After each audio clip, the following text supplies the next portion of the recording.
I'm a 24-year-old female, and I rent a very small house near my work. Nothing like this has ever happened to me before, but afterwards, I've been much more careful about who my friends are. The day started out the same as every other weekday. I went to work, came back home, made some dinner, then sat on the couch to watch a show or a movie. It was Friday, so I like to stay up a little later than usual, but sometimes my eyes won't let me. I turned on a movie around 8 o'clock, and at some point, I fell asleep during it. It wasn't until a sharp and sudden sound made me jump awake. It was my phone, making a sound I had never heard before. I picked it up from the coffee table and squinted at the bright screen. It was a notification for a message I received on Facebook. Opening it, I was taken straight to the Facebook Messenger app, which I had never actually used before. I was confused, seeing a text from a man simply saying, "Hello." His name looked familiar, but he was definitely not one of my close friends.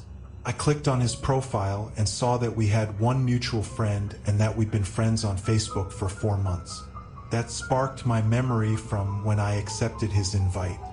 Honestly, I just accept anyone's invite as long as they have mutual friends with me. I don't share anything too private online, so it never really mattered to me. I went back to the Messenger app and just said, "Hi," to be polite, though I was beginning to realize how late it was and how odd it was to randomly text someone at this time. Immediately after I sent it, the 3 dots appeared as he was typing, followed by a new message. Reading it, I gasped and dropped my phone on the table while looking over at the window. The text read, "I love that movie too. We should watch it together." I didn't see anything outside the window. It was completely black. I was shaking, knowing now that someone was definitely watching me. I felt super uncomfortable, not knowing how long they'd been watching. Then I heard my phone beep again and light up with a new message. I was horrified and just stared at my phone on the table, unable to move and too scared to look at the message. I can't even tell you how long I was frozen there, as everything just felt so strange. Then the doorbell rang. I jumped again, now with tears in my eyes from the panicked state I was in. I grabbed my phone and dialed 911, trying to explain my situation as best I could while overwhelmed and crying. The operator told me they had someone on their way, just 5 minutes out, and advised me to lock myself in a room and wait for help to arrive. I agreed, trying to calm myself down. Just as I was ending the call, another message came through, then another, and another, spamming my phone with that awful beep sound before I turned it on silent. I barely managed to open them and saw maybe 10 or 15 messages, all in caps, of the man demanding me to open the door. Then the very last message simply read, "Never mind." I didn't know what that meant, but it only took a few seconds for me to find out. A soft bang came from the other side of the house. It was very muffled, as if it were far away. I stood still, listening for a moment, before another, louder bang echoed through the hallway by the kitchen. Able to hear the sound more clearly now, I could tell it was coming from the basement. I quickly ran to my bedroom, hearing another much louder bang, followed by something shattering. I locked myself in the room, crying uncontrollably from the fear of the situation as I listened to the sounds of the man making his way through the basement and up the stairs. I knew I kept the basement door locked, but I was sure the man would break through at any minute. I heard the doorknob rattling, followed by several shoves as if he were trying to push through it, before 3 loud knocks came from the front door. "Police! Open up!" I sprinted to the front door, unlocking it and letting them in. There were 2 male police officers, and I think they could see the worry in my eyes. I pointed to the basement door, talking fast and telling them that he was in there. They immediately drew their guns and rushed in. I heard the intruder's footsteps running down the steps as the officers opened the door and carefully followed after. They caught the man after a quick struggle. To keep this short, the man had broken in through the window well in the basement, so that's what the noise was. As for who he was, he actually was the man from Facebook. I assumed he was using a fake account or something, but no, it was actually him. He didn't give any reason for breaking in aside from apparently just wanting to talk to me. It was very odd and creepy. I'd never had anything like that happen before, as I thought these things only happened in movies. Later that week, I went through my friends list and removed anyone I didn't know personally. It's sad that I have to do that, but I guess this is the world we live in now.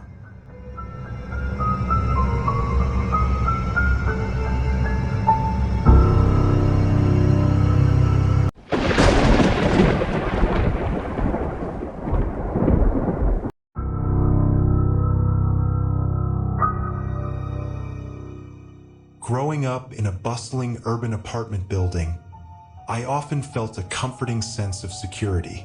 There were always people around. The noise of the city filled the air, and I had friends in almost every unit. It was a close-knit community where everyone looked out for one another. But one night, that sense of security was shattered, leaving me with a lingering fear that I carry to this day. It was a typical evening. My parents had gone out for a dinner date, leaving me home alone. I was 13, and they trusted me enough to stay by myself for a few hours. I decided to spend the night playing video games and munching on snacks. The apartment was quiet, save for the occasional sounds of the city outside the windows. I was deep into a game when I heard a strange noise coming from the hallway. At first, I dismissed it as one of the neighbors. The building was old, and noises were common, but the sound persisted, a soft, rhythmic tapping that sent a chill down my spine. I paused the game and strained to listen. The tapping grew louder, more insistent, like someone was knocking on a door, but it wasn't mine. Curiosity got the better of me, and I crept to the front door. I pressed my ear against it, trying to make sense of the sounds. I could hear someone muttering, a low, incomprehensible mumble. My heart began to race. Who could be out there? I peered through the peephole and my blood ran cold. Standing in the dimly lit hallway was Mr. Davis, the elderly man who lived a few doors down. He was an odd character, always keeping to himself and rarely seen outside his apartment. But tonight he seemed different, disheveled and frantic. He was muttering to himself, his eyes darting around wildly. He tried the handle of the apartment across the hall, then moved to the next one, knocking and trying the door. Panic set in. What was he doing? I watched as he moved closer to my door, my breath catching in my throat. He reached my door and began banging on it with a force that rattled the frame. "Let me in! Let me in!" he shouted, his voice filled with desperation and madness. I stumbled back, my mind racing. I needed to call someone. Anyone. I grabbed my phone and dialed my parents, my hands trembling. They answered on the third ring, and I quickly explained the situation, my voice shaking with fear. "Stay calm, honey," my mom said. "We're coming home right now. Call the police and stay hidden." I hung up and dialed 911, my heart pounding in my ears. The operator assured me that help was on the way and instructed me to find a safe place to hide. I chose my bedroom closet, closing the door quietly behind me. I could still hear Mr. Davis banging on my door, his shouts growing more frenzied. Minutes felt like hours as I waited in the dark, trying to control my breathing.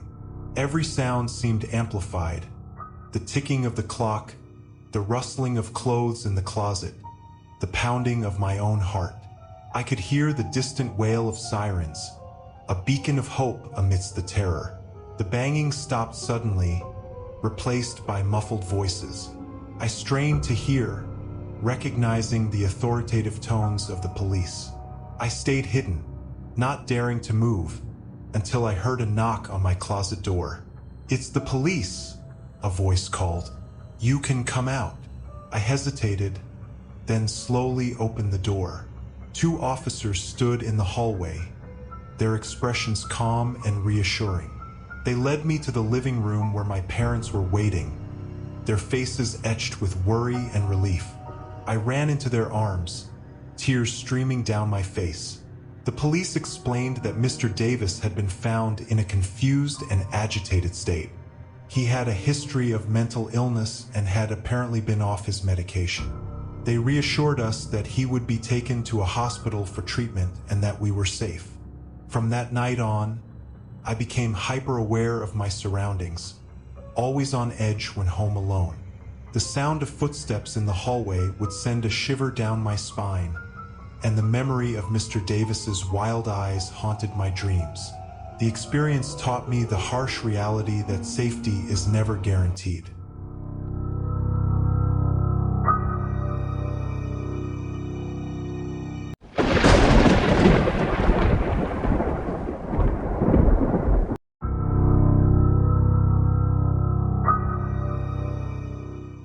As a kid, I grew up in a normal neighborhood. We had a nice mid-sized home and a very ordinary family. When I turned 7, we adopted a small dog named Max. He was my best friend for years. As I grew up and was home alone more often, Max was always there with me, and I never really felt like I was alone. I never felt the need to worry or be afraid of anything. Unfortunately, this didn't last forever. When I turned 15, my family sold our home and moved 20 minutes away to a smaller, more isolated house in a forested area. That summer, Max passed away due to old age. I was thankful that it was summer because I had time to grieve at home without having to go to school or anything. After a few days of the family grieving together at the loss of our first family dog, things went back to normal. My parents returned to work, and I stayed home on summer break. However, I immediately felt a difference. This was the first time I'd ever really been completely home alone in my entire life without Max by my side. I was constantly paranoid and uneasy about every small sound coming from the house. Not to mention, we'd only lived in the place for a few months, so I didn't even really know the area or feel fully safe yet. Anyway, just a week after losing Max, it was another regular day. My parents left for work and I stayed home. The house was only 1 story, so the layout was basically just a line. When you walk in the front door, there's the kitchen and living room, which then leads to a long hallway with 2 rooms on the side and my parents' bedroom at the end.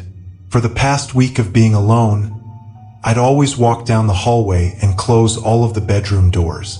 For some reason, I didn't like seeing the doors open in the hallway.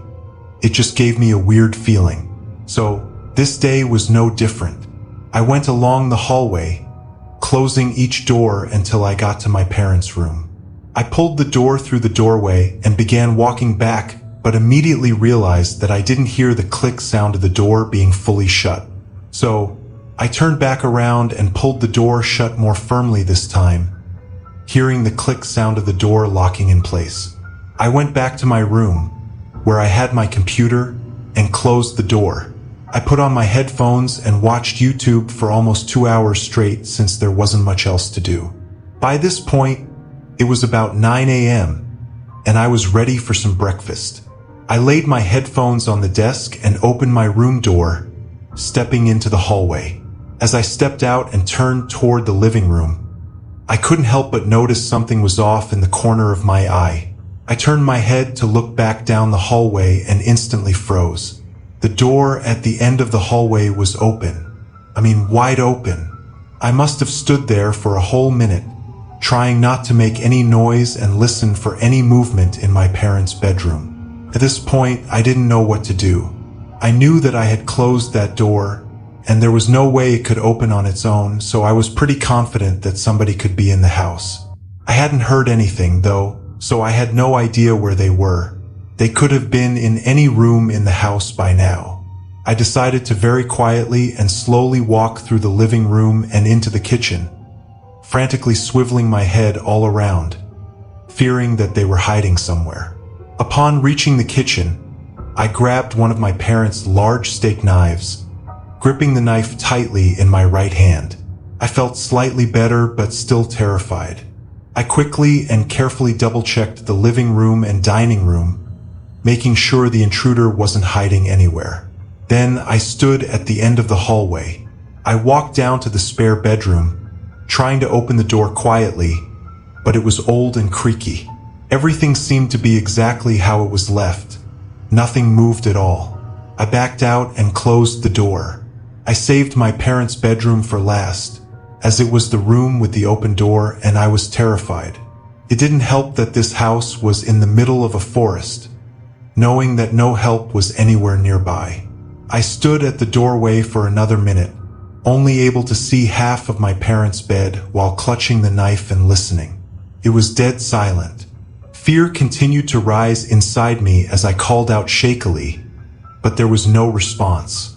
I tried to sound confident, but I knew it was a thin act.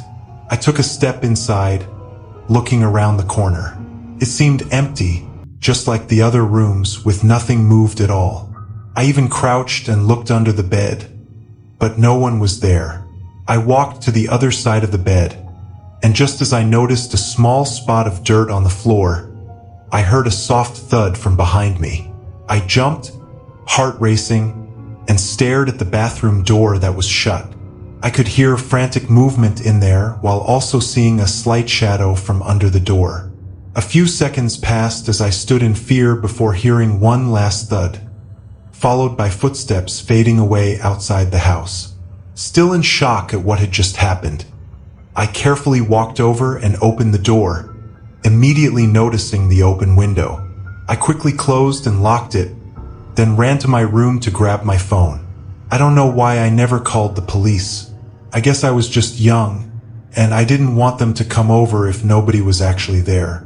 But upon reflection, I know I should have just left the house and called the cops to begin with. Anyway, I called my parents first, who then called the police and came home soon after. During their investigation, they found small patches of dirt from someone's shoe pretty much throughout the whole house, except for my room. They were able to tell that it was only one person. However, strangely, they didn't take anything. Not a single thing was missing from our home. This was obviously really creepy and unusual, making the motives of the intruder much more disturbing. We moved out of the house several months later, though mostly due to other problems with the house. Being in my 20s now, I still think about this encounter every once in a while. I wonder what would have happened if I wasn't wearing my headphones and had heard the person enter, since I probably would have looked and seen them.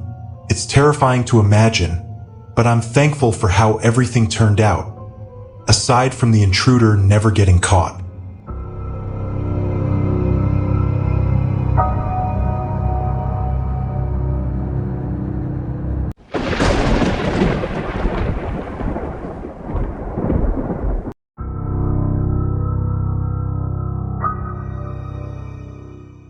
Being home alone is something I've always enjoyed.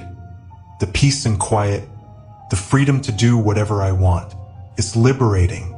So when my parents decided to go on a weekend getaway, I was thrilled to have the house to myself. They left early on a Friday morning, promising to be back by Sunday evening. I waved them off, already planning my weekend of movies, junk food, and late-night video games. Friday passed without incident. I binge-watched my favorite TV series and stayed up late playing games. By the time I went to bed, it was well past midnight, and the house was silent except for the occasional creak of settling wood. I fell asleep almost immediately, the excitement of my solo weekend still buzzing in my mind. I woke up on Saturday to a beautiful sunny day. I spent the morning lounging around, then decided to do some baking. In the afternoon, I lost track of time as I mixed ingredients and waited for the cookies to bake. The smell of chocolate chip cookies filled the house, and I felt a sense of contentment. As evening approached, I settled in the living room with a plate of cookies and a horror movie. The sky outside darkened, and the familiar creaks and groans of the house grew more pronounced. I tried to ignore them, focusing instead on the movie. Halfway through, just as the protagonist was about to discover the killer's identity, I heard a noise that didn't come from the TV. It was a soft, rhythmic tapping. At first, I thought it was my imagination or maybe a branch tapping against the window. But as I muted the TV, the tapping continued, steady and deliberate. I strained to listen, my heart beating a little faster. The sound was coming from the front door. Curiosity overcame me. I paused the movie and got up, walking slowly toward the door. As I approached, the tapping stopped. I hesitated, hand hovering over the doorknob before peeking through the peephole. The porch was empty, and the street outside was quiet and still.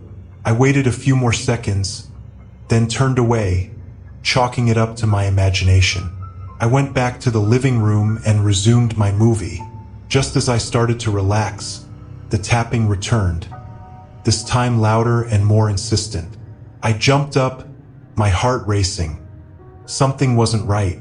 I grabbed my phone, ready to call my parents or the police if needed, and headed back to the door. "Who's there?" I called out, my voice trembling slightly. There was no answer, just the relentless tapping. I took a deep breath and opened the door a crack, peering outside.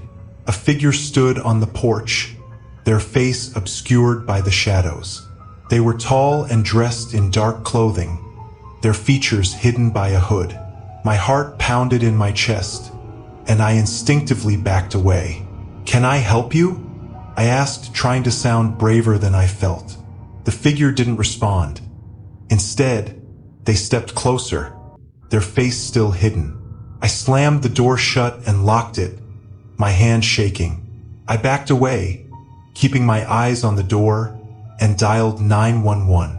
The operator's voice was a small comfort as I explained the situation. She assured me that help was on the way and instructed me to stay inside and stay safe. I thanked her and hung up, my eyes never leaving the door. Minutes felt like hours. I could hear the figure moving around the porch, tapping on the windows and trying the door handle. I retreated to the kitchen, grabbing a knife for protection. The police would be here soon, I told myself. I just had to stay calm and wait. The tapping stopped abruptly, and the silence that followed was even more unnerving. I strained to hear any sound, any sign of movement, and then I heard it. A faint scratching coming from the back door. I moved cautiously, peeking around the corner toward the kitchen door. The figure was there, trying to open the door with what looked like a piece of wire. Panic surged through me. I had to keep them out. I rushed to the door, pushing against it and locking it securely. The figure's face was just inches from mine, separated only by the glass pane. I could see their eyes now, dark and intense, filled with an unsettling determination. "Go away!" I shouted, hoping to scare them off. But the figure only pressed harder, the wire slipping into the lock. Sirens blared in the distance, a sound I had never been so relieved to hear.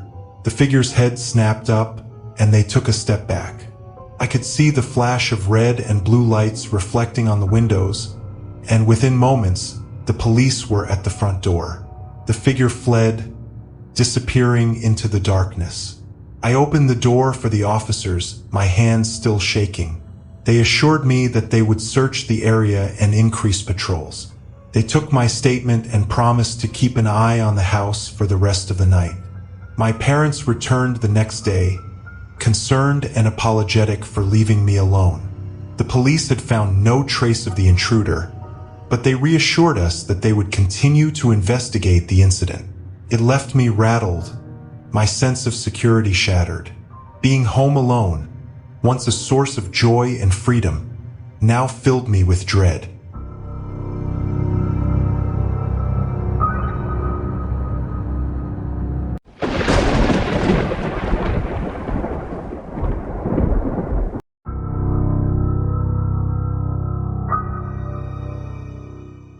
I was at home making dinner on a regular night after work. It was around 7 p.m. or maybe even later, and I'd gotten home from work only an hour before. I wasn't making anything fancy, just a small chicken breast and some frozen corn. I had just finished with the chicken and began draining the water from the corn when a light scraping sound came through the house. It was short, quick, and not very loud, but the strangeness of the sound made me flinch a little. I continued doing what I was doing, thinking it was just some weird noise that the house was making that I'd never heard before. But then, the same scraping sound vibrated through the walls again. It was such an unusual sound that I had no idea what to think of it. I quickly finished plating my food and went toward the front door to listen for it again, hoping to pinpoint where it was coming from. I waited for maybe 30 seconds, not hearing anything, and then went back to the table to eat. Even at this point, I wasn't thinking much of it. I was only curious as to why the house was making that sound, but I wasn't worried in the slightest. I spent a few minutes eating, then went over to the couch to rest and watch some Netflix for a bit.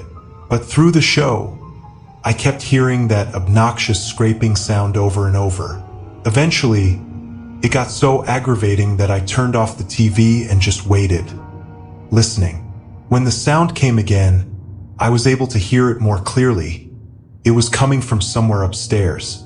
I quickly walked up to the second floor, still just annoyed at the house for ruining my night, but also a bit more concerned that there might actually be something wrong. At the top of the steps, I stayed in the hallway, waiting again for the sound. A whole minute went by with nothing, so I began searching the rooms to make sure everything was okay. It didn't seem like anything was unusual or broken, so now I was really getting confused and worried. I put on some shoes and went outside. While it was dark, I figured I might be able to see a tree scraping against the house or possibly some other issue. I went to the side of the house where I knew there was a tree, but it wasn't windy at all, and the branches were nowhere near the side. I just stood there, wondering how this was happening and why it suddenly started tonight. I was tired, and this was the last thing I wanted to be doing. I walked back around to the front of the house, and on my way to the front door, a glimmer of light came into the side of my vision. I turned and looked, as it seemed to come from the front of the house. I walked further down the driveway by the sidewalk and looked back. That's when I saw a small light coming from one of the windows in a dark room of my home. After a couple of seconds, I realized it was the attic window, and the light was moving, almost like someone was shining a flashlight around. I was horrified. Someone was in my attic, doing who knows what and for how long. I stayed out front, calling the police as I stared at the window, watching the light move around slowly. But as I was talking on the phone, the light got dimmer before shining directly at me. They held it there for a couple of seconds, then shut it off, and even from outside, I was able to hear a few loud thuds. I immediately ran over to my neighbor's yard, trying to explain to the operator what was going on while looking over at my house in terror. From where I was, it looked silent and calm, but that only made it scarier, knowing that something awful was likely going on inside. After a few minutes, though, nothing else was seen, and the cops finally made it. They searched the house first, then brought me inside to talk. They found multiple shoe prints in the attic and suspected it was likely a group of teenagers messing around with me and not trying to cause any harm. There were no signs of anyone living there, which was a relief. They found some carvings in the wooden beams, but they weren't anything specific, just lines, basically. Again, the cops assured me that the kids were probably just messing with me and trying to get a reaction. As for how they got in, they think they may have somehow gotten on the roof and climbed in through a window while I was at work that day. However, they exited through the attic doorway on the ceiling and got out through my back door. I know they said confidently that it was just a harmless group of kids, but that doesn't make me feel any safer.